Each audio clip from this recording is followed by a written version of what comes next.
Hi friends, welcome to our channel. Thinnadu కన్నప్పగా మారే కథ. మహాశివుడిని పూజించే గిరిజన తెగలో పుట్టిన నాస్తికుడు తిన్నడు.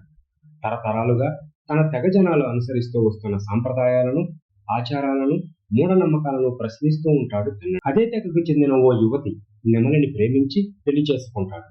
పెళ్లి తర్వాత అతని ఆలోచన విధానంలో మార్పులు వస్తాయి. నాస్తికుడైన తిన్నడు పరమ శివభక్తుడుగా ఎలా మారాడు?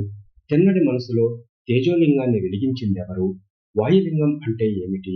దానికోసం ఎందుకని తెగల మధ్య పోరాటం జరుగుతుంది? తిన్నడు కన్నప్పగా ఎలా మారాడన్నదే కన్నప్ప కథ. గిరిజన నాయకుడు తిన్నడు కన్నప్పగా ఎలా మారాడనే విషయం చాలా మందికి తెలిసే ఉంటుంది. తెలిసిన కథను ఆసక్తికరంగా తెరకెక్కించడంలో దర్శకుడి ప్రతిభ తెలుస్తుంది. ముఖేష్ కుమార్ సింగ్ ఈ పరీక్షలో పాస్ అయ్యాడనే చెప్పొచ్చు. అయితే తిన్నడి జీవితం తెగలు మధ్య జరిగే ఆధిపత్య పోరు వంటి సన్నివేశాలతో ఫస్ట్ హాఫ్ మొత్తం నిండి ఉంటుంది. ఈ కారణంగా ఫస్ట్ హాఫ్ కొంచెం స్లోగా సాగుతుంది. సెకండ్ హాఫ్ లోనే అసలు కథ మొదలవుతుంది. ప్రభాస్ ఎంట్రీ నుంచి సినిమాలో వేగం పెరుగుతుంది. రుద్రుడిగా ప్రభాస్ ఎంట్రీ సినిమాకే మెయిన్ హైలైట్. మహాశివరాత్రి ఎపిసోడ్స్ కూడా బాగా ఉంటాయి. కన్నప్ప సినిమాలో అసలైన సర్ప్రైజ్ మంచు విష్ణు నటన.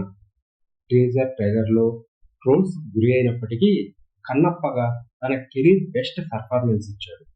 ముఖ్యంగా క్లైమాక్స్ లో మంచు విష్ణు నటన ప్రేక్షకుల హృదయాలను కరిగిస్తుంది.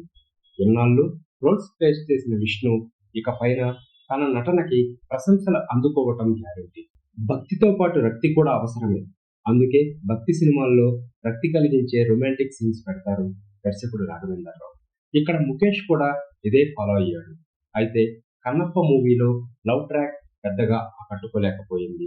హీరోయిన్ ప్రీతి ముకుందన్ అందంగా ఉంది, అంతే అందంగా తెరపైన అందాలను ఆరబోసింది. ఇక మహాశివుడిగా అక్షయ్ కుమార్, పార్వతీదేవిగా కాజల్ అగర్వాల్ తమ పాత్రల్లో ఇమిడిపోయారు.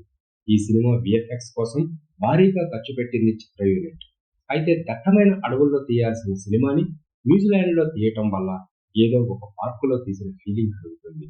స్టీఫెన్ దేవస్య మ్యూజిక్ ఆకట్టుకుంటుంది. ఓవరాల్ గా కన్నప్ప మూవీ భక్తిభావం ఉన్న ప్రతి ఒక్కరిని మెప్పిస్తుంది. ఫస్ట్ హాఫ్ స్లోగా సాగిన సెకండ్ హాఫ్ ఆకట్టుకుంటుంది. ముఖ్యంగా Prabhas episodes, climax, Manchu Vishnu performance Kannappa మూవీకి main highlights. Dialogues first half మీద ఇంకాస్త ఫోకస్ పెట్టి ఉంటే చరిత్రలో నిలిచిపోయే సినిమా ఉండేది.